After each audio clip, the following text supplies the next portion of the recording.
Hello everyone, welcome back to my channel. চলো দেখে নেব বেশি কথা না বাড়িয়ে যে তোমার জীবনে কিছু কি চেঞ্জ হতে চলেছে এই দুর্গা পুজোয়।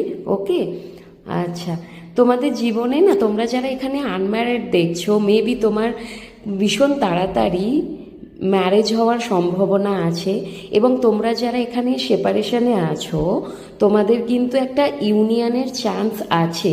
তুমি কিন্তু বেশি চিন্তা করো না, তুমি অনেক বেশি ভাবছো এই জিনিসটাকে নিয়ে, হয়তো তুমি সেপারেশনে খুশি না, কিংবা তোমরা তোমার বিয়েটাকে নিয়ে অনেক বেশি চিন্তা করছো যে মেবি কেন হচ্ছে না, কি কারণ হতে পারে।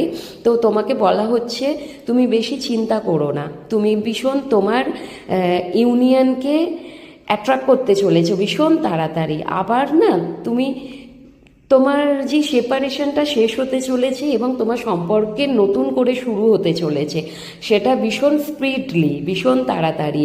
আর যেগুলো তুমি প্ল্যান করছো সেগুলো তুমি স্টেপ বাই স্টেপ করো। কিছু তো তুমি প্ল্যান করছো, নিজেকে একটু একা রাখো এবং ভাবো যে তোমার কি করা উচিত, এবং তুমি জাস্টিস পাবে অবশ্যই।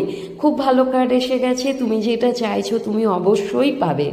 হ্যাঁ, তবে তুমি তোমার গুড কর্মা ক্রিয়েট করো। ওকে, কারণ ব্যাড কর্মা করলে আমরা রিটার্নে ব্যাডই পাই, গুড কর্মা করলে রিটার্নে গুড কর্মাই আমাদের সাথে রিটার্নে আসে আর কি। মানে গুড কর্মার রিটার্নটা ভীষণ ভালো হয়।